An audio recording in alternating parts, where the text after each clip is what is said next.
अस्सलाम वालेकुम दोस्तों, मैं हूं यावर अमीर। खुशामदीद कहता हूं आपको लॉ इन में। आज की वीडियो में हम कवर करने जा रहे हैं आर्टिकल 62 से लेकर 66 तक, और इसमें हम कवर करेंगे कि जो मेंबर ऑफ़ पार्लियामेंट बनने के लिए अगर कोई इंसान इलेक्शन लड़ना चाहता है तो उसके अंदर क्या क्वालिफ़िकेशंस होनी चाहिए और कौन सी ग्राउंड्स हैं जिस पे वो डिसक्वालीफाई हो जाएगा मेंबरशिप के लिए। और उसके साथ साथ जो पार्टी से बगावत है 63A, वो क्या चीज़ है कि किस तरह पार्टी से बगावत करने पर वो मेंबर ऑफ़ पार्लियामेंट डिसक्वालीफाई हो सकता है। उसके अलावा जब सीट्स किस वक्त खाली तस्वुर की जाएंगी, और उसके अलावा ओथ किसके सामने लेते हैं, और उसके साथ साथ क्या क्या प्रिविलेजेस मैसर आती हैं मेंबर ऑफ़ पार्लियामेंट को, ये आज की वीडियो में हम कवर करेंगे। तो चलते हैं अपनी वीडियो की जानिब। जी, सबसे पहले प्रोविजंस ऑफ मेंबर ऑफ़ मजलिस शूरा या पार्लियामेंट, यहाँ से स्टार्ट हो रहा है। आर्टिकल 62 उसकी क्लॉज 1 यहाँ से स्टार्ट हो रहा है कि qualification for membership of Majlis शूरा पार्लियामेंट, कि अगर मजलिस शूरा पार्लियामेंट का मेंबर बनना है तो उसके लिए क्या क्वालिफ़िकेशन आपकी होनी चाहिए। Article 62 clause 1, a member shall not be qualified to be elected और chosen as a member of Majlis शूरा पार्लियामेंट अनलेस, के नीचे अब कुछ खूबियाँ बताई जा रही हैं। जब तक उस बंदे में ये ना खूबियाँ हों तब तक वो सिलेक्ट नहीं हो सकता। अब वो कौन कौन सी खूबियाँ हैं? He is a citizen of Pakistan, उसको पाकिस्तान का शहरी होना चाहिए। उसके बाद इसकी जो पैराग्राफ बी है वो कहती है he is in the case of national assembly, अगर वो नेशनल असम्बली के लिए उन्होंने इलेक्शन कॉन्टेस्ट करना है तो फिर not less than 25 years of age, उनकी जो एज है वो 25 साल होनी चाहिए। And is enrolled as a voter, यानी 25 साल से कम नहीं होनी चाहिए। ठीक है, लाजमी नहीं कि 25 ही हो, 25 साल से कम नहीं होनी चाहिए। And is enrolled as a voter in any electoral roll in, आगे और उसको इलेक्टोरल रोल पे उनका नाम होना चाहिए। कहाँ कहाँ होना चाहिए वो आगे बताया गया। Any part of Pakistan, Pakistan के किसी हिस्से में भी, मज़ीद आगे और है। For election to a general seat, अगर वो जनरल सीट के लिए इलेक्शन लड़ रहे हैं तो पूरे पाकिस्तान के किसी भी हिस्से में इलेक्टोरल रोल पर उनका नाम होना चाहिए। ये जनरल सीट के लिए भी यही है, और दूसरा किसके लिए, और अ seat reserved for a non Muslims and, अगर वो नॉन मुस्लिम के लिए कोई सीट रिज़र्व है उसके लिए इलेक्शन लड़ रहे हैं तो पूरे पाकिस्तान में किसी भी हिस्से में उनका नाम इलेक्टोरल रोल पर हो तो वो लड़ सकते हैं। और अगर नेशनल असम्बली के लिए इलेक्शन कॉन्टेस्ट कर रहे हैं फिर भी उनका नाम पाकिस्तान के किसी भी हिस्से में अगर इलेक्टोरल रोल पर है तो वो इलेक्शन कॉन्टेस्ट कर सकेंगे। अच्छा, दूसरा पार्ट कहता है any area in a province, अब प्रोविंस की बात आ गई, from which she seeks membership for election to a seat reserved for women, और अगर ख़वातीन की कोई रिज़र्व सीट है उस पर कोई खातून इलेक्शन लड़ना चाह रही हैं तो फिर उनका नाम उस सूबे की इलेक्टोरल लिस्ट पर, इलेक्टोरल रोल जो है उस पर उनका नाम होना चाहिए। अगर जनरल सीट के लिए लड़ रहे हैं, ये नॉन मुस्लिम रिज़र्व कैंडिडेट्स हैं, उनके लिए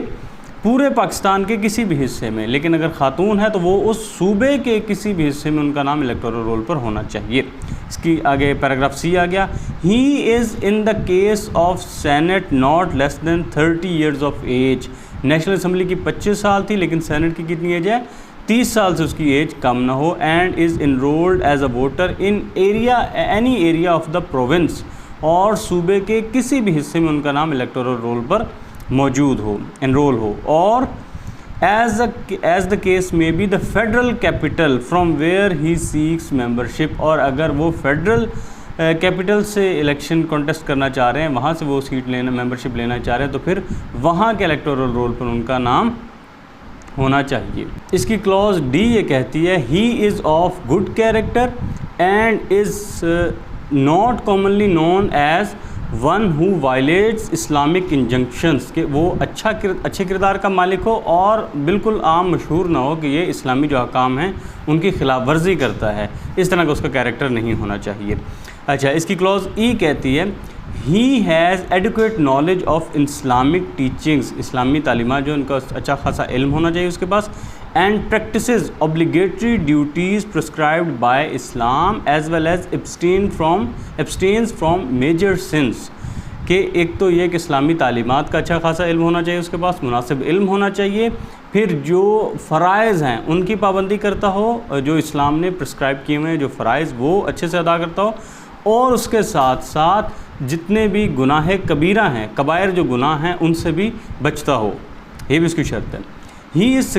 sagacious, righteous, non profligate, honest and ameen, there being no declaration to the contrary by a court of law, कि वो एक समझदार, दाना, रास्तबाज और गैर अखलाकियत से दूर यानी बदकार ना हो, अच्छे किरदार का मालिक हो, और उसके साथ साथ सादिक व अमीन होना चाहिए। और किसी कॉम्पिटेंट और किसी कोर्ट ऑफ लॉ ने इसके ख़िलाफ़ ना फ़ैसला दिया हो कि ये इंसान तो दाना नहीं है, या ये इंसान अच्छे किरदार का मालिक नहीं है, या ये सादिक व अमीन नहीं है। इस तरह का किसी कोर्ट का कोई फ़ैसला ना हो उसके ख़िलाफ़, ठीक है, तो वो बंदा क्वालिफाई करता है मेंबरशिप का इलेक्शन कंटेस्ट करने के लिए, मेंबरशिप हासिल करने के लिए। इसकी क्लॉज जी कहती है, he has not after the establishment of Pakistan worked against the integrity of the country. Pakistan के क़याम के बाद उन्होंने कभी पाकिस्तान की सालमियत के ख़िलाफ़ काम ना किया हो, और oppose the ideology of Pakistan, या उन्होंने पाकिस्तान का जो नज़रिया है, जो आइडियोलॉजी है, इसको कभी इसकी मुखालफत न की हो। अच्छा, आगे इसकी जो है क्लॉज 2 है, इससे पहले पैराग्राफ्स थे, अब क्लॉज आगे 2, वो क्या कहती है, the disqualification specified in paragraph D and E. D और ई किस बारे में थे कि वो इस्लामी तालीमात से अच्छी तरह वाकिफ़ हो और इस्लाम के फ़राइज़ की पाबंदी करता हो। वो कहता है ये जो हैं shall not apply to a person, वो उस पर नहीं इतलाक़ होगा इनका, who is a non Muslim, यानी जो कि गैर मुस्लिम है उस पर इसका इतलाक़ नहीं होगा कि उसको भी लाजमी तौर पर इस्लामी तालीमात का पता और वो फ़राइज़ का पाबंद हो। But such a person shall have good moral reputation, लेकिन उनका एक अच्छा जो है इखलाकी इमेज होना चाहिए, उनकी एक अच्छी शोहरत होनी चाहिए इखलाकियात के लिहाज से, ये ज़रूर उनका होना चाहिए। लेकिन ये लाजमी नहीं है कि वो इस्लामी तालीमात के पाबंद हो, ज़ाहिर बात है वो तो उनको नहीं पाबंद किया जा सकता। पैराग्राफ डी और ई जो है इसका इतलाक़ नहीं होगा नॉन मुस्लिम्स पर। अच्छा, आगे चीज़ आ जाती है कि क्या क्या चीज़ें जो डिसक्वालीफाई कर देती हैं, कि अगर ये ग्राउंड्स हैं तो फिर वो डिसक्वालीफाई हो जाएगा to be a member of parliament या to be a member of a Majlis Shoora. अच्छा, आर्टिकल 63 इस बारे में है, अ पर्सन, इसकी क्लॉज 1 है, a person shall B disqualified from being elected और चोजन एज और फॉर बीइंग, यानी चूज़ भी नहीं किया जा सकता और वैसा रह भी नहीं सकते, अ मेंबर ऑफ मजलिस शूरा पार्लियामेंट इफ़, मजलिस शूरा के वो मेंबर ना तो इलेक्ट हो सकते हैं और इलेक्ट होने के बाद अगर ये डिसक्वालिफिकेशन उनमें पाई जाएँ, ये चीज़ें उनमें पाई जाएँ, तो वो इसके मेंबर फिर रह नहीं सकते, चूज़ भी नहीं हो सकते और रह भी नहीं सकते, दोनों बातें। अच्छा, paragraph A, he is of unsound mind, ठीक है, वो उनका दिमागी तवाज़ुन ठीक नहीं है, and has been so declared by a competent court, और सिर्फ किसी इंसान के कहने पर नहीं, किसी कम्पिटेंट कोर्ट ने ऐसा डिक्लेयर किया हो कि ये दिमागी लिहाज से दुरुस्त नहीं है, ये तो फिर वो नहीं रहते, वो डिस्क्वालीफाई कर जाते हैं। दूसरा, he is an undischarged insolvent, undischarged कहते हैं गैर बरात याफ्ता, जिसको आज़ादी ना मिली हो, जिसको उस यानी अगर किसी कोई दिवालिया हुआ है और फिर वो उस दिवालियापन से नहीं निकल सका तो फिर वो डिस्क्वालीफाई कर जाएंगे। He is an undischarged insolvent, यानी वो दिवालिया अगर कोई शख्स है तो वो डिस्क्वालीफाई हो जाएगा। पैराग्राफ सी है, he ceases to be a citizen of Pakistan, अब वो मज़ीद पाकिस्तान के शहरी नहीं हैं, or acquires a citizenship of a foreign state, या किसी बैरून मुल्क किसी और मुल्क के शहरी बन जाते हैं तो फिर वो डिस्क्वालीफाई कर जाएंगे। पैराग्राफ डी कहता है, he holds an office of profit in the service of Pakistan other than any office declared by law not to disqualify its holder, कि अगर वो पाकिस्तान में कोई मुलाजमत इख्तियार कर लेते हैं जिसको उनको फ़ायदा पहुंचता है, सिवाय उस मुलाजमत के जो कानून कहता है कि अगर किसी इंसान के पास ये मुलाजमत है तो वो डिस्क्वालीफाई नहीं होता। अगर कानून ने सराहत कर दी है तो फिर बात अलग है, वरना अगर कोई वो इस तरह की मुलाजमत इख्तियार करते हैं सरकारी तो फिर वो डिस्क्वालीफाई कर जाएंगे। और इसका पैराग्राफ ई कहता है, he is in the service of any statutory body, किसी स्टैट्यूटरी बॉडी में वो कोई फ़राइज़ सर अंजाम दे रहे हैं, और एनी बॉडी या कोई और बॉडी विच इज़ ओन्ड और कंट्रोल्ड बाय द गवर्नमेंट, जो या तो गवर्नमेंट उसको ओन करती है या उसे कंट्रोल करती है, और in which the government has a controlling share और इंटरेस्ट, या जिसके पाकिस्तान में हुकूमत के पास उसको कंट्रोल करने का इख्तियार हो, या ऐसा हिस्सा हो, ऐसा शेयर हो, या उस तरह के मफाद हो, या उस तरह का इंटरेस्ट हो। अगर वो उसका रुकन है तो फिर भी वो क्वालिफाई नहीं कर सकेगा, वो डिस्क्वालीफाई कर जाएगा। अच्छा, इसका पैराग्राफ एफ आ जाता है। आई होप ये क्लियर हो गया होगा कि एक तो डी, पैराग्राफ डी और ई दोनों तकरीबन इसी बारे में हैं कि ना तो वो किसी सरकारी मुलाजमत पर ना हो, कोई ऐसी सर्विस ना दे रहे हो पाकिस्तान में जिसकी कानून ने इजाज़त दे रखी है, वो तो रख सकते हैं वो होता, लेकिन अगर नहीं कोई ऐसी नहीं है, कोई और सरकारी मुलाजमत है या और कोई भी ऐसी किसी फर्म में, किसी ऐसी जगह पर, किसी ऐसी स्टैट्यूटरी बॉडी में उनकी कोई मुलाजमत है जिसको हुकूमत पाकिस्तान कंट्रोल करती है, तो फिर उसमें वो नहीं रख, तो फिर वो क्वालिफाई नहीं कर सकेंगे, वो डिसक्वालीफाई हो जाएंगे। अच्छा, इसकी आगे पैराग्राफ एफ आ गया। Being a citizen of Pakistan by virtue of section 14B of the Pakistan citizenship act 1951, ठीक है, उसके अगर सेक्शन 14B के तहत वो पाकिस्तान के शहरी हैं, he is for the time being, थोड़े वक्त के लिए, disqualified under any law in force in Azad Jammu and Kashmir from being elected as a member of legislative assembly of Azad Jammu and Kashmir. ठीक है, जो पाकिस्तान सिटीज़न एक्ट 1951 के तहत, उसके सेक्शन 14B के तहत जो पाकिस्तान के शहरी हैं, थोड़े वक्त के लिए, वो मुख्तसर वक्त के लिए आज़ाद जम्मू एंड कश्मीर में वो इलेक्शन मेंबर ऑफ, जो वहाँ की लेजिस्लेटिव असम्बली है आज़ाद कश्मीर की, जम्मू एंड कश्मीर की, उसके लिए वो इलेक्शन नहीं कंटेस्ट कर सकते, उसके लिए नहीं इलेक्टेड या मेंबर नहीं उसके बन सकते। अच्छा, आगे इसका पैराग्राफ जी कहता है, he has been convicted by a court of competent jurisdiction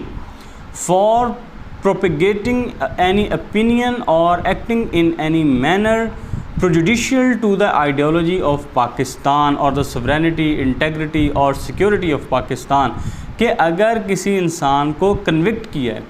किसी कम्पिटेंट कोर्ट ने, जिसके पास ये जुरिस्डिक्शन भी थी, किस पर कि वो कोई ऐसी ओपिनियन को प्रोपेगेट कर रहे थे या किसी ऐसे लिहाज से अमल कर रहे थे जो पाकिस्तान की जो आइडियोलॉजी है उससे मुतासबाना रवैया रखता था, या पाकिस्तान की ख़ुद मुख्तारी, सालमियत और हिफाजत के खिलाफ, उसके तहफ़्फ़ुज़ के ख़िलाफ़ था, और द इंटेग्रिटी और independence of the judiciary of Pakistan, या पाकिस्तान की जो मोअज़्ज़ज़ अदलिया थी उसके ख़िलाफ़ था, उसकी इंटेग्रिटी के ख़िलाफ़ है, और विच डिफेम्स और brings into ridicule the judiciary और the armed forces of Pakistan,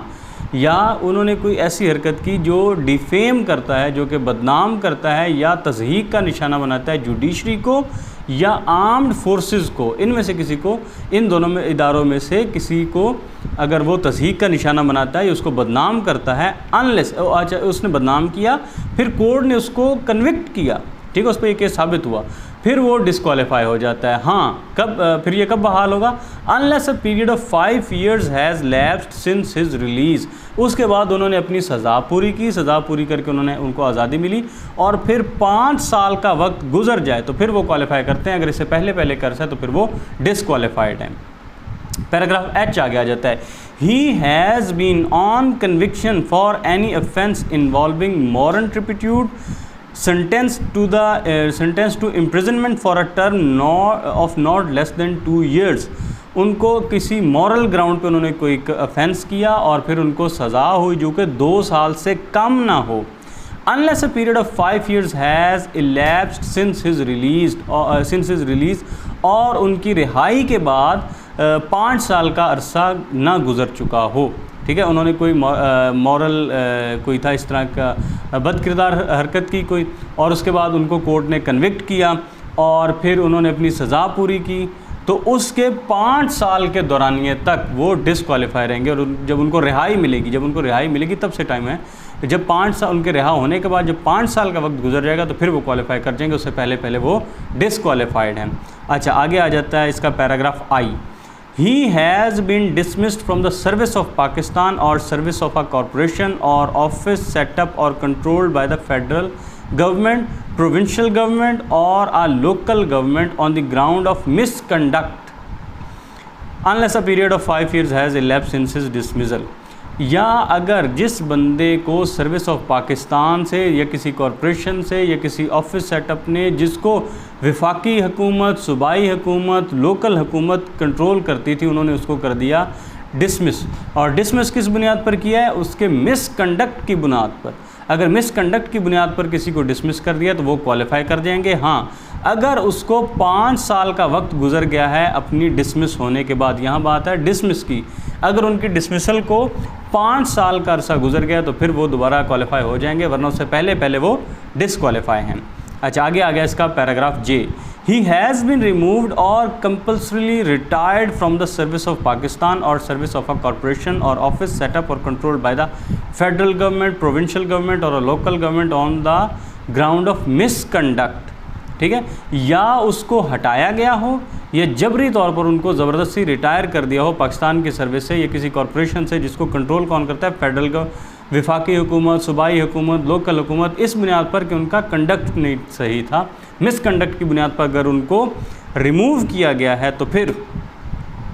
वो डिसक्वालीफाई हो जाएंगे। अब इसमें टाइम लिमिट थोड़ी वेरी करती है, वो क्या है? Unless a period of 3 years has elapsed since his removal और कंपल्सरी रिटायरमेंट। अगर उनको रिटायर किया गया है ज़बरदस्ती या उनको रिमूव किया गया है तो उसके 3 साल के बाद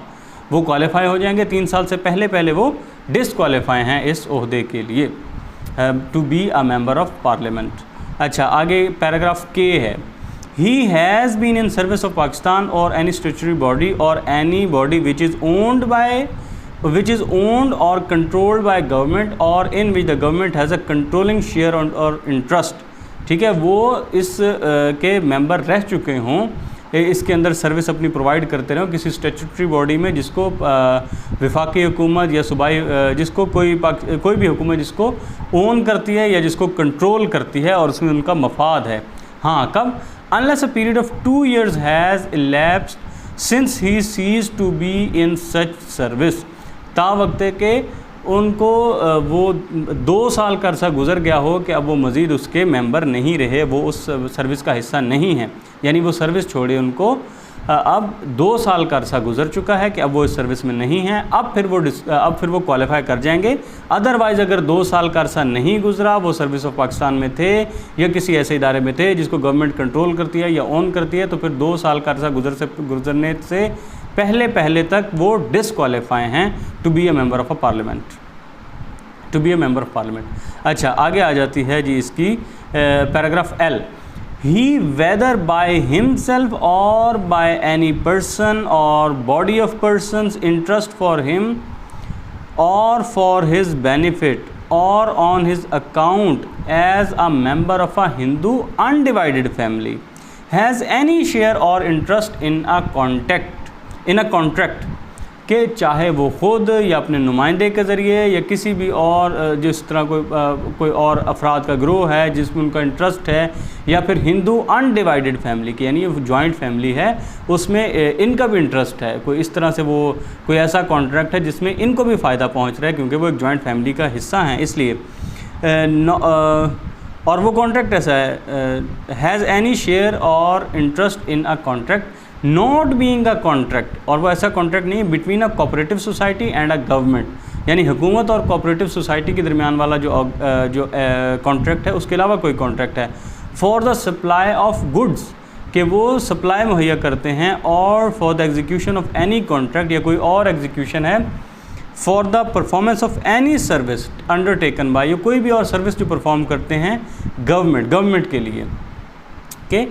या वो ख़ुद या वो किसी शख्स के ज़रिए या वो किसी ऐसे जो बॉडी ऑफ पर्सन्स है जिसमें उनका इंटरेस्ट है, उनका ट्रस्ट है, और या उनको फ़ायदा पहुंचता है, या वो किसी फैमिली का हिस्सा है जिससे उनको फ़ायदा पहुंचता है, कोई ऐसा कॉन्ट्रैक्ट है। लेकिन ये वो कॉन्ट्रैक्ट नहीं है जो कोऑपरेटिव सोसाइटी और गवर्नमेंट के दरमियान हो। इसके अलावा कोई कॉन्ट्रैक्ट है जिसका उनको फ़ायदा पहुँचता है कि वो हुकूमत को कुछ सप्लाई करते हैं, तो अगर इस तरह का कोई कॉन्ट्रैक्ट है उनका जिससे उनको फ़ायदा पहुंचता है तो फिर वो डिसक्वालीफाई कर जाते हैं मेंबर ऑफ पार्लियामेंट बनने के लिए, यानी फिर वो मजलिस शुरा के रुकन नहीं बन सकते अगर उनको इस तरह का कोई फ़ायदा पहुंच रहा है। Provided that the disqualification under this paragraph shall not apply to a person. अब आगे वो बताया हुआ है कि इस बंदे पर ये जो इस ग्राउंड पर डिसक्वालीफाई होता है वो इन लोगों पर लागू नहीं होंगी, वो आगे वजाहत की गई किन की। where the share or interest in the contract devolves on him by inheritance or succession or as a legatee,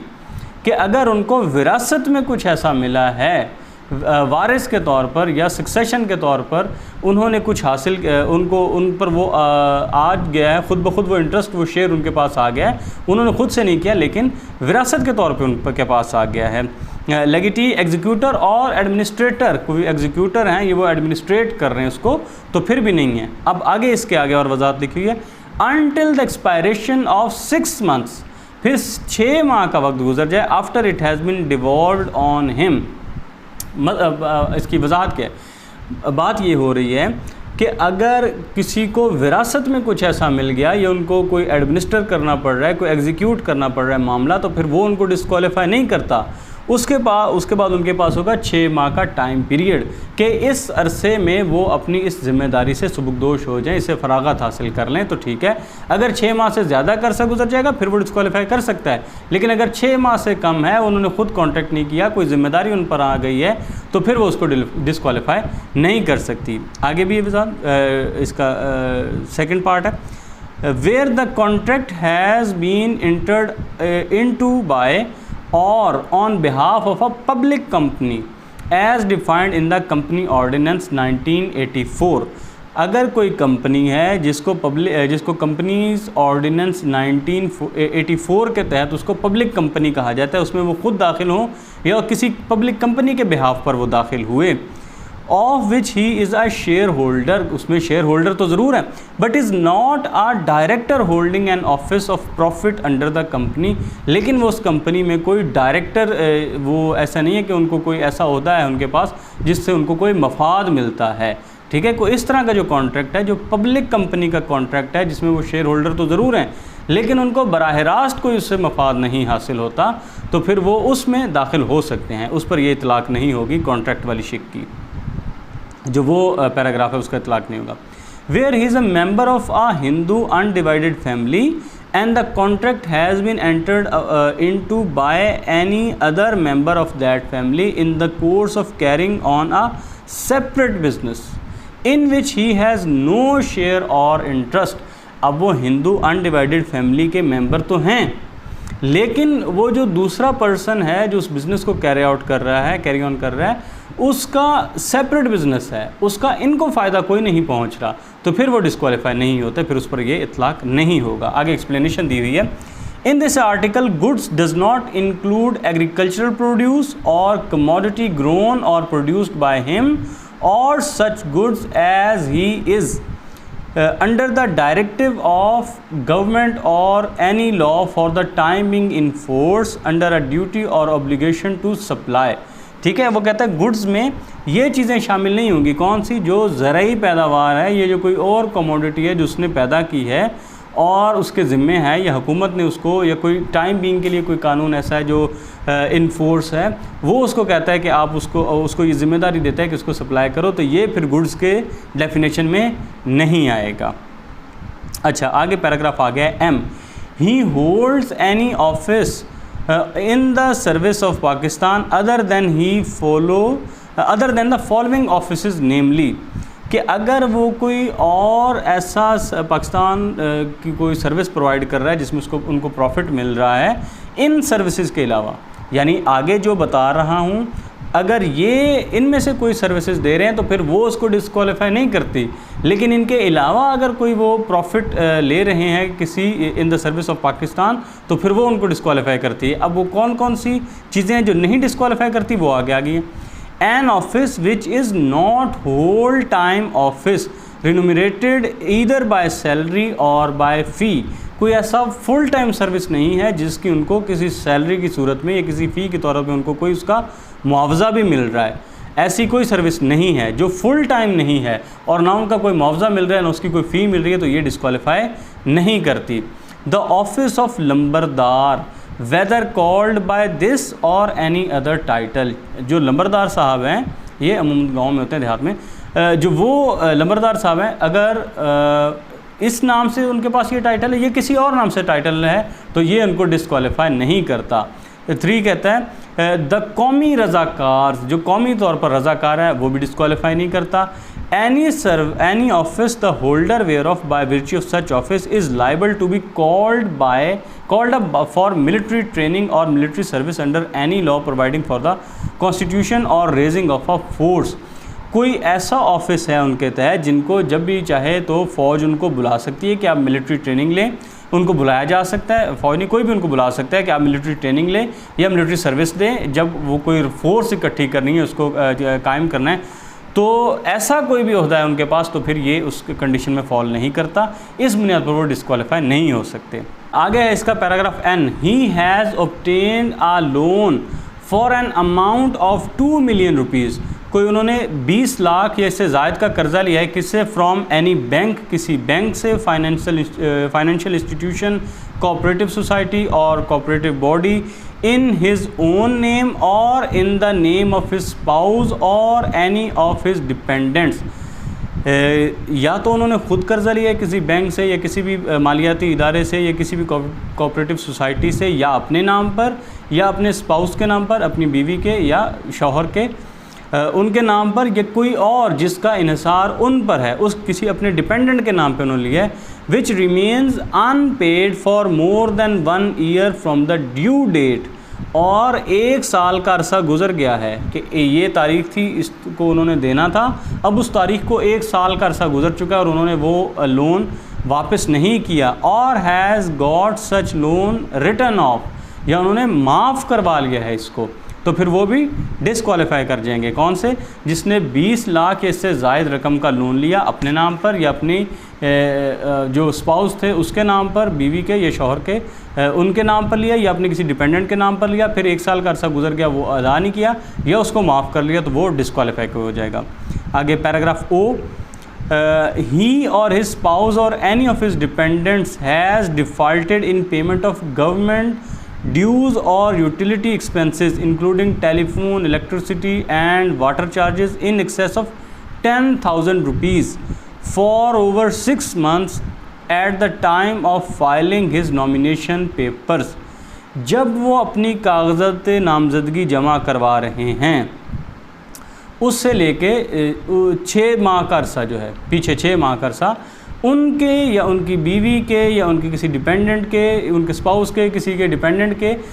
नाम पर वो पेमेंट ड्यू है गवर्नमेंट के, कोई भी जो यूटिलिटी एक्सपेंसेस हैं, वो टेलीफोन का बिल है, बिजली का बिल है, या और कोई भी जो गैस का या वाटर चार्जेस हैं, 10,000 से ज़ायद की रकम है और उनके ज़िम्मे वाजिबुल अदा है, 6 माह का अरसा गुजर गया है उनके नॉमिनेशन पेपर जमा करवाने के, तो फिर वो डिस्क्वालीफाई हो जाएंगे। He is for the time being disqualified from being elected or chosen as a member of Majlis Shura or of provincial assembly under any law for the time being in force। या वक्ती तौर पर कोई ऐसा कानून है जिसको enforce किया गया है और उस लिहाज से वो डिस्क्वालीफाई हो जाते हैं कि उनको नहीं चुना जा सकता, तो फिर उनको भी डिस्क्वालीफाई तस्वुर किया जाएगा। एक्सप्लेनेशन इसकी उन्होंने दी हुई है, for the purpose of this paragraph law shall not include an ordinance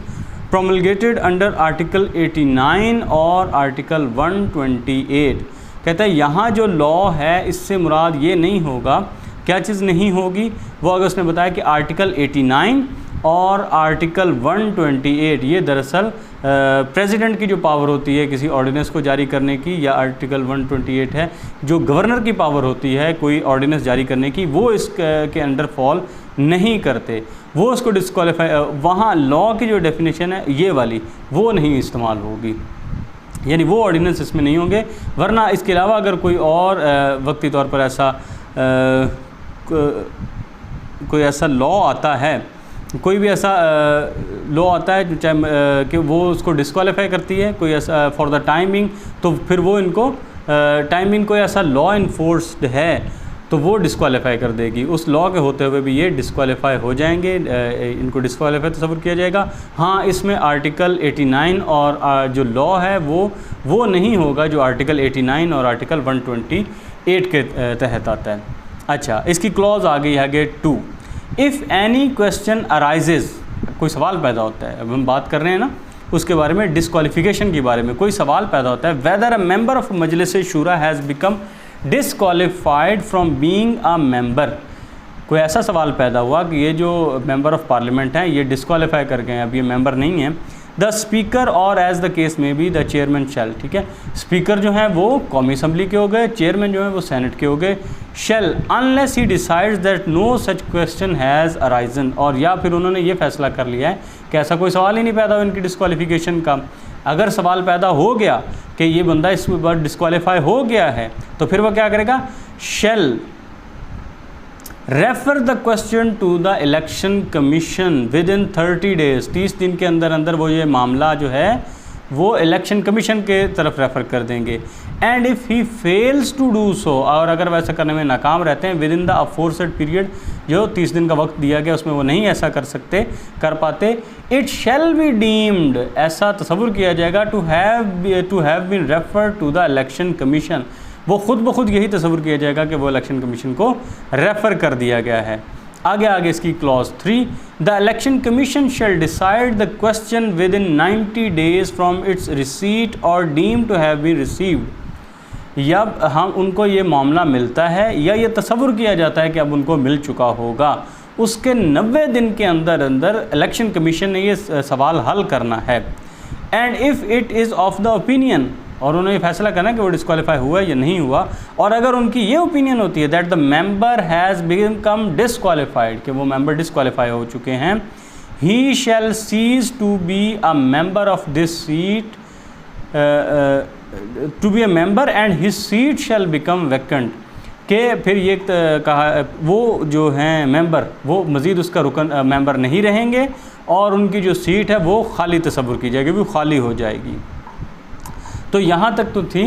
वो ग्राउंड जो उनको डिस्क्वालीफाई करती हैं। आगे है disqualification on grounds of defection, जो पार्टी से बगावत करना है उस बुनियाद पर जो डिस्क्वालिफिकेशन होती है। Article 63A clause 1, if a member of a parliamentary party composed of a single political party in a house, किसी भी जो पार्लियामेंट्री पार्टी हैं, जो पार्लियामेंट्री पार्टी है उसके कोई रुकन है हाउस के किसी भी हाउस में हो सके वो उसके मेंबर हैं, resigns from membership of his political party और joins another parliamentary party, ठीक है, एक बंदा कोई जो पार्लियामेंट्री पार्टी थी उसके टिकट पर वो इलेक्ट हुए, चूज़ हुए, अब उन्होंने उस पार्टी से इस्तीफ़ा दे दिया है या उन्होंने उस तो फिर किसी और पार्टी को ज्वाइन कर लिया है, दोनों सूरतों में वो पार्टी से बगावत की बुनियाद पर वो डिस्क्वालीफाई हो जाएंगे। दूसरा बी पैराग्राफ क्या कहता है, वोट्स और abstains from voting in the house, या वो वोट कास्ट कर दें या वो वोट ना कास्ट करें हाउस में, जो भी उनका हाउस था respectively, contrary to any direction issued by the parliamentary party to which he belongs, जिस पार्लियामेंट्री पार्टी से उनका ताल्लुक़ था उन्होंने कोई डायरेक्शन दी और उन्होंने वोट कास्ट किया या वोट कास्ट नहीं किया, यानी जो उनकी डायरेक्शन थी कि वोट कास्ट करो उन्होंने वोट नहीं कास्ट किया, उन्होंने कहा वोट नहीं कास्ट करना तो उन्होंने वोट कास्ट कर दिया, दोनों सूरतों में। अब वो किस रिलेशन में था, in relation to election of the prime minister or the chief minister, अगर चीफ मिनिस्टर साहब के इलेक्शन थे या प्राइम मिनिस्टर साहब के इलेक्शन थे और पार्टी ने कहा कि आप इनको वोट दो तो उन्होंने वोट नहीं दिया, या अगर पार्टी ने कह दिया कि वोट नहीं देना और उन्होंने वोट कास्ट कर दिया, एक ये हो गया। अ vote of confidence or a vote of no confidence, या कॉन्फिडेंस के लिए वोट की ज़रूरत थी या नो कॉन्फिडेंस के लिए वोट की ज़रूरत थी उस सूरत हाल में, और अ मनी बिल और अ कॉन्स्टिट्यूशन अमेंडमेंट बिल, या फिर कोई मनी बिल था या कोई कॉन्स्टिट्यूशन में अमेंडमेंट थी और उनकी पार्टी ने उनसे रिक्वायर किया कि आप ये वोट कास्ट करें तो उन्होंने वोट नहीं कास्ट किया, या उन्होंने कहा था वोट कास्ट नहीं किया, इस सूरत हाल में वो जो है डिस्क्वालीफाई हो जाएंगे कि उन्होंने पार्टी से बगावत की गई है। वो आगे सारा लिखा हुआ है, he may be declared in writing by the party head to have defected from the party political party, तो फिर जो पार्टी हेड है वो राइटिंग में देगा कि इस बंदे ने पार्टी से बगावत की गई है, and the party head may forward a copy of declaration to the presiding officer and the chief election commissioner, इन दोनों को वो जो कॉपी है वो फॉरवर्ड करेंगे, and shall similarly forward a copy thereof to the member concerned. इन सारी में से कोई सूरत हाल हुई जो मैंने पहले वजाहत कर चुका हूँ जिनकी, तो फिर पार्टी हेड जो होंगे वो रिटर्न में देंगे कि इस बंदे ने पार्टी से बगावत की है, उसकी 3 कॉपीज़ हो गई। एक उन्होंने दे दी जो प्रिजाइडिंग ऑफिसर था उनको, दूसरी दे दी जो चीफ इलेक्शन कमिश्नर थे उनको, और उसके साथ साथ जिस मेंबर से ये मामला सारा मुतल्लक है उनको भी एक कॉपी वो देंगे। Provided that for making the declaration the party head shall provide such member with an opportunity to show cause as to why such declaration may not be made against him। इसके साथ शर्त ये है जो party head होंगे वो उनको एक मौका देंगे कि आप ये वजाहत पेश करें कि मैं आपके ख़िलाफ़ ये एक्शन क्यों ना लूँ, मैं ये डिक्लेरेशन क्यों ना पास करूँ कि आपने जो पार्टी से बगावत की है उस पर मैं आपके ख़िलाफ़ ये शोकाज़ उनको इशू किया जाएगा कि आप बताएं क्यों ना मैं आपके ख़िलाफ़ ऐसी कार्रवाई करूँ। अच्छा, यहाँ एक्सप्लेनेशन ये है कि party head means any person by whatever name called declared as such by the party. यहाँ जो पार्टी हेड है इससे मुराद कोई भी हो सकता है, नाम चाहे उन्होंने कोई भी रखा हो, चाहे वो मसलन कोई अपनी पार्टी का जो सबसे बड़ा लीडर है पार्टी हेड उसको वो चेयरमैन कह सकते हैं, चेयरपर्सन कह सकते हैं, एग्जेक्टिव कह सकते हैं, CEO कह सकते हैं, जो भी उन्होंने नाम रखा हुआ है पार्टी हेड का, यहाँ पार्टी हेड से मुराद वो हैं। यानी कोई अपनी पार्टी से बगावत करता है और वो इस पार्टी को छोड़ के किसी दूसरी को ज्वाइन करता है, पार्टी से इस्तीफ़ा देते हैं, या वोट कास्टिंग का मामला है, इस सब में अगर वो बगावत करते हैं तो फिर उनको वो पार्टी से बगावत की बुनियाद पर डिस्क्वालीफाई किया जाएगा और वो 3 कॉपीज़ बनाई जाएंगी, वो इन 3 बंदों को, यानी प्रिजाइडिंग ऑफिसर को, चीफ इलेक्शन कमिश्नर को और जो मुतलका बंदा है उसको भेज दी जाएंगी। हाँ, उनको अपनी वजाहत का एक मौका दिया जाएगा। क्लॉज 2 इसकी कहती है a member of a house shall be deem to be a member of a parliamentary party if he having been elected as a candidate or nominee of the political party which constitutes the parliamentary party in the house। कि उसको किस हालत में तस्वुर किया जाएगा कि ये इस पार्टी का रुकन है, अगर वो उसका नॉमिनी है या उसका कैंडिडेट है उस पार्टी का और उस पर वो इलेक्ट हो के आया है। Having been elected otherwise than as candidate or nominee of the nominee of a political party has become a member of such parliamentary party after such election bye means of a declaration in writing.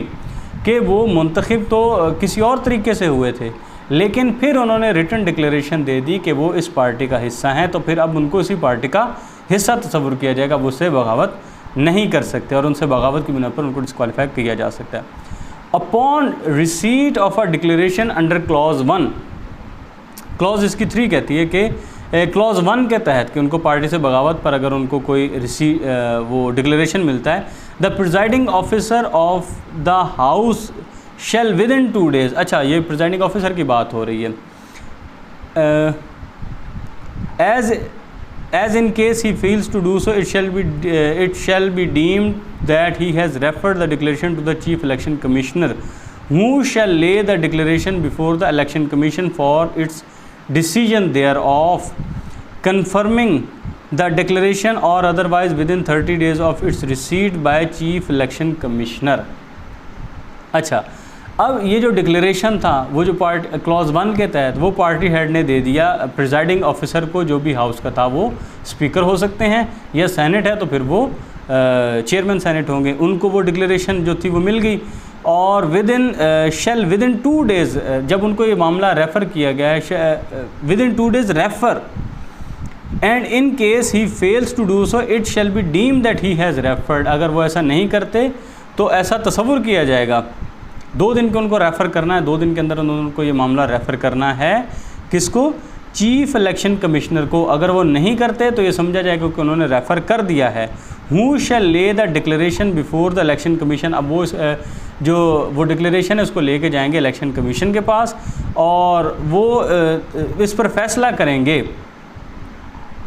कि वो या तो declaration को confirm करेंगे या उसको नहीं confirm करते। उसके लिए उनके पास 30 दिन का वक्त होगा जब से उनको चीफ इलेक्शन कमिश्नर को वो डिक्लेरेशन मिला है ना, जब मिलने की डेट से स्टार्ट होगा 30 दिन के अंदर अंदर उन्होंने फैसला करना है कि क्या ये बंदा वो जो डिक्लेरेशन है क्या उसको कंफर्म करते हैं या उसको कंफर्म नहीं करते। 30 दिन के अंदर अंदर ही उन्होंने फैसला करना है कि ये बंदा डिस्क्वालीफाई हुआ है या नहीं हुआ। आगे है जी clause 4। When the election commission confirms the declaration, the member referred to in clause 1 shall cease to be a member of the house and his seat shall become vacant. कि अगर वो कंफर्म कर देते हैं, जो इलेक्शन कमीशन है वो इसको कंफर्म कर देता है कि वो जो क्लॉज़ 1 का था, तो फिर क्लॉज़ 1 के तहत जो पार्टी बगावत के तहत उनके खिलाफ डिक्लेरेशन आया है, तो फिर वो हाउस के मेंबर नहीं रहेंगे और उनकी सीट जो है वो खाली हो जाएगी। आगे है clause 5, any party aggrieved by the decision of election commission में with in 30 days prefer an appeal to the Supreme Court which shall decide the matter within 90 days from the date of filing of the appeal। कि अगर कोई party aggrieve होती है, वो इत्तेफाक नहीं करती कि इलेक्शन कमीशन का जो फ़ैसला है वो इससे इत्तेफाक नहीं करते, तो 30 दिन के अंदर अंदर वो सुप्रीम कोर्ट के सामने एक जो है अपील दायर करेंगे और सुप्रीम कोर्ट जो है 90 दिन के अंदर अंदर उस अपील का फ़ैसला करेंगे कि उनके हक़ में है या उनके ख़िलाफ़ है। Nothing contained in this article shall apply to the chairman or speaker of the house। इस आर्टिकल में जो भी लिखा है इसका इतलाक नहीं होता किस पर, चेयरमैन पर या स्पीकर पर। जो हाउस के चेयरमैन है या स्पीकर हैं उन पर इसका इतलाक नहीं होता। For the purpose of this article, आगे कुछ डेफिनेशंस दी हुई हैं कि इस आर्टिकल के तहत house means the national assembly और द सेनेट। हाउस से मुराद क्या है, नेशनल असम्बली या senate. in relation to the federation and a provincial assembly in relation to the province as the case may be। अगर federation से ताल्लुक़ है तो हाउस का मतलब या तो नेशनल असम्बली होगा या सेनेट। अगर सूबाई असम्बली से अगर सूबे से ताल्लुक़ है तो फिर इससे मुराद होगा सूबाई असम्बली। जो भी केस है उस लिहाज से ये चीज़ देखी जाएगी कि हाउस से क्या मुराद है।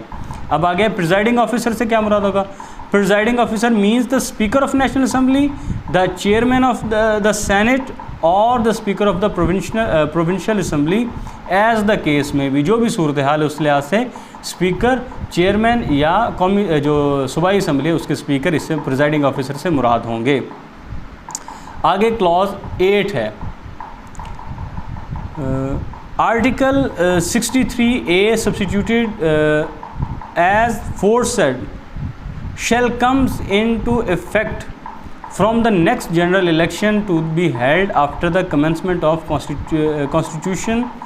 18th Amendment Act 2010 के जो ये सब्स्टिट्यूट किया जा रहा है आर्टिकल 63A, इससे पहले 63A और थी, उसको हटा के जो ये दाखिल की गई है, जो कानून में 18वीं तरमीम की गई है, उसके बाद जो अगले जनरल इलेक्शन होते हैं उसके बाद ये मौसर होगी। ठीक है, जो ये 18वीं अमेंडमेंट के बाद जो 63A को रिप्लेस किया गया है ये तब से इन इफ़ेक्ट होगी। It will come into effect after the, जब पहला जनरल इलेक्शन होता है इस अमेंडमेंट के बाद। Provided that till Article 63A substituted as foresaid come into effect, the provisions of existing Article 63A shall remain operative। जब तक कि ये 63A जिसको सब्स्टिट्यूट किया गया है जब तक ये इफ़ेक्ट में नहीं आ जाता, तब तक जो सबका 63A है वो इन इफ़ेक्ट वो ऑपरेटिव रहेगा। आगे आ जाता है vacation of seat. Article 64 Clause 1, a member of Majlis Shura Parliament may by writing under his hand address to the speaker or as the case may be the chairman resign his seat and thereupon his seat shall become vacant। कि अगर जो मजलिस शूरा के member हैं वो या speaker को, अगर कौमी असम्बली है और अगर सेनेट है तो चेयरमैन को वो अपना इस्तीफ़ा पेश करेंगे और इस पर वो सीट खाली तस्वुर की जाएगी, वो सीट खाली हो जाएगी। इसकी क्लॉज 2 ये कहती है, आ हाउस में declare the seat of a member vacant if, वो जो हाउस है वो भी ये डिक्लेयर कर सकता है कि ये सीट खाली है if without leave of the house, house की इजाज़त के बग़ैर ही remains absent for 40 consecutive days of its sittings, अपने इजलास के बाद लगातार 40 दिन तक वो गैर हाज़िर रहते हैं उस इजलास में से, तो जो हाउस है वो ही डिक्लेयर कर सकता है कि ये सीट खाली है। तो इस लिहाज से भी वो सीट खाली हो जाएगी। यानी 40 दिन अगर लगातार बग़ैर छुट्टी के वो रहते हैं तो फिर वहाँ से एब्सेंट रहते हैं तो फिर वो सीट खाली हो जाएगी। ओथ ऑफ मेंबर्स, आर्टिकल 65 है ओथ के बारे में, जो हल्फ लेना है वो किस लिहाज से। A person elected to a house shall not sit or vote, ना वो इजलास में शिरकत कर सकते हैं, ना वो वोट दे सकते हैं, until he has made before the house oath in the form set out in 3rd schedule. जो 3rd शेड्यूल है उसके अंदर जो तरीक़ेकार दिया गया है उसके सामने उसके मुताबिक जब तक वो हाउस के सामने ओथ नहीं ले लेते, ना वो वहाँ उस इजलास में शामिल हो सकते हैं, ना वो वोट कास्ट कर सकते हैं। आर्टिकल 65 ये कहता है। आर्टिकल 66 बताता है प्रिविलेजेस के बारे में जो कि हासिल होती हैं मेंबर्स को। Article 66 clause 1, subject to the constitution and to the rules of procedure of Majlis Shoora, इन दोनों के ताबे रहते हुए, कॉन्स्टिट्यूशन के भी और rules of procedure of Majlis Shoora, इन दोनों के ताबे रहते हुए, there shall be freedom of speech in Majlis शूरा पार्लियामेंट, मजलिस शूरा में आज़ादी इज़हार राय होगी। And no member shall be liable to any proceeding in any court, किसी कोर्ट में उनके खिलाफ कोई कार्रवाई नहीं हो सकती, in respect of any thing said और any vote given by him in Majlis शूरा, चाहे उन्होंने कुछ कहा है या कोई वोट उन्होंने कास्ट किया मजलिस शूरा में, उनके खिलाफ कार्रवाई नहीं हो सकती। And no person shall be liable and no person shall be so liable in respect और to the in respect of the publication by और under the authority of Majlis शूरा parliament of any report, paper, voting और proceeding, या वो मजलिस शूरा की जो authority है उसके अंडर कुछ पब्लिश करते हैं, वो कोई रिपोर्ट है या पेपर है या कोई वोटिंग है, प्रोसीडिंग है, तो इस पर उनके ख़िलाफ़ कोई कार्रवाई नहीं हो सकती। तो इसमें ये प्रिविलेज बताई गई है कि एक तो उनको वहाँ बात करने की आज़ादी है, उनको वहाँ वोट कास्ट करने की आज़ादी है, कानून के ताबे रहते हुए उनके ख़िलाफ़ किसी कोर्ट में कोई कार्रवाई नहीं की जाएगी, ना उन पर कोई प्रोसीडिंग हो सकती है। अगर वो कोई मजलिस शूरा की अथॉरिटी के अंडर अगर वो कुछ पब्लिश करते हैं, वो कोई रिपोर्ट या पेपर या कोई वोट या प्रोसीडिंग अगर पब्लिश करते हैं, तो फिर उन पर किसी अदालत में उन पर कोई प्रोसीडिंग्स नहीं हो सकती। पहली प्रिविलेज उन्होंने ये बता दी। अच्छा, इसकी क्लॉज 2 आ गई। In other respect, the powers, immunities and privileges of Majlis Shura and immunities and privileges of the members of Majlis Shura, एक तो है जो मजलिस शूरा की privileges हैं, दूसरी है उसके member की privileges, shall be such as may from time to time be defined by law, उनको वही हासिल होंगी जो वक्तन फ़वक्तन बताई जाती रहेंगी कानून के ज़रिए। एंड until so defined, और जब तक ऐसा नहीं बताई जा सकती, shall be such as were immediately before the commencing day enjoyed by the National Assembly of Pakistan and the committees thereof and its members, या तो वक्तन फ़वक्तन कानून बता देगा कि इनके पास ये इम्यूनिटीज़, ये प्रिविलेजेस हैं, या फिर जो पहले से उनके पास हैं, रोज़े अव्वल से उनके पास हैं, वो उनके पास रहेंगी। ठीक है, एक तो वो जो कानून बनता है वक्तन फ़वक्तन उनको बताता है कि आपको ये इम्यूनिटीज़, पावर और प्रिविलेजेस हासिल हैं, वो भी उनके पास हैं, और जो पहले से उनके पास हैं वो भी उनके पास हैं, जो पहले दिन से उनको हासिल हैं वो भी वो प्रिविलेजेस रखते हैं। नेशनल असम्बली या उसकी कमेटी या जो भी उसके मेंबर है, जो उनके पास डे 1 से वो इंजॉय कर रहे हैं, वो उनके पास रहेंगी, और उसके अलावा कानून वक्तन फ़वक्तन बताता रहेगा। आगे इसकी क्लॉज 3 आ गई। provisions may be made by law for the punishment, उनको सज़ा देने के लिए प्रोविजंस बनाई जा सकती हैं बाय अ हाउस जो है वो प्रोविजन बना सकता है, of persons who refuse to give evidence or produce documents, कि वो सबूत नहीं मुहैया कर रहे या डॉक्यूमेंट्स नहीं प्रोड्यूस कर रहे before a committee of the house किसी कमेटी के सामने, when duly required by the chairman of the committee to do so, कि जो कमेटी के चेयरमैन साहब हैं वो उनको कोई सबूत मुहैया करने के लिए या कोई डॉक्यूमेंट प्रोड्यूस करने के लिए कह रहे हैं और वो उससे इनकार कर रहे हैं, तो फिर उनको सज़ा देने के लिए प्रोविजंस बनाई जा सकती हैं। Provided that any such law may power a court to punish a person who refuses to give evidence or produce documents. ठीक है। ऐसा कोई कानून है जो एम्पावर कर सकता है किसी कोर्ट को कि वो सज़ा दे उस इंसान को, उस पर्सन को जो रिफ्यूज़ करता है सबूत पेश करने से या डॉक्यूमेंट को प्रोड्यूस करने से, वो इनकार करता है, उसको सज़ा देने के लिए उसको एम्पावर किया जा सके। Shall have effect subject to such order for safeguarding confidential matters from disclosure as may be made by the president. लेकिन ये ताबे होगा उसके कि कोई ऐसा ऑर्डर है जो प्रेसिडेंट साहब ने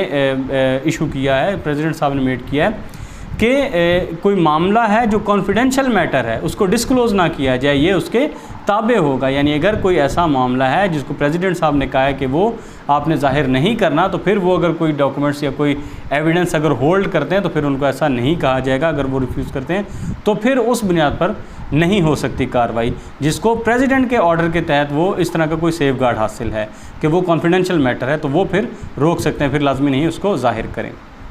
अच्छा, इसके आगे आ जाती है clause 4। The provisions of this article shall apply to persons who have the right to speak in and otherwise to take part in proceeding of Majlis Shoora as they apply to members. कि ये जो प्रोविजंस हैं इस article की, उनका इतलाक जिस तरह member of parliament पर होता है उसी तरह इसका इतलाक उन लोगों पर भी होता है जिनको वहाँ बोलने का हक हासिल है, उनके पास ये राइट है कि वो वहाँ बोल सकते हैं। जिस तरह था ना अटॉर्नी जनरल के पास मेरे ख्याल में राइट है कि वो वहाँ बोल सकते हैं, उन पर भी इसका इतलाक होगा, या किसी भी तरीके से वो वहाँ की प्रोसीडिंग में हिस्सा ले सकते हैं, उन पर भी ये कवानीन का उसी तरह इतलाक होगा जिस तरह के मेंबर ऑफ पार्लियामेंट पे इसका इतलाक होता है। यानी इन कवानीन का इतलाक जिस तरह मेंबर ऑफ पार्लियामेंट पे होता है उसी तरह इन कवानीन का इतलाक उस पर होगा, इन प्रोविजंस का इतलाक उस पर होगा जिसको वहाँ पर बोलने का हक हासिल है या वहाँ पर किसी भी प्रोसीडिंग में हिस्सा लेने का हक हासिल है। आगे इसकी क्लॉज आ जाती है 5। इन दिस आर्टिकल मजलिस शूरा मीन्स ईदर हाउस और अ जॉइंट सिटिंग और अ कमेटी देयर ऑफ। इस आर्टिकल में जहाँ जहाँ मजलिस शूरा का लफ्ज़ इस्तेमाल हुआ है उससे मुराद कोई भी हाउस हो सकता है, वो नेशनल असम्बली हो सकता है, वो सेनेट हो सकता है, या उनकी जॉइंट सिटिंग हो सकती है, या उनकी कोई कमेटी हो सकती है। ये सब के सब पार्लियामेंट का हिस्सा होंगे। यहाँ तक हो गया। इंशाल्लाह जो नेक्स्ट वीडियो होगी उसमें हम जो प्रोसीजर जनरली है वहाँ से हम इंशाल्लाह स्टार्ट करेंगे।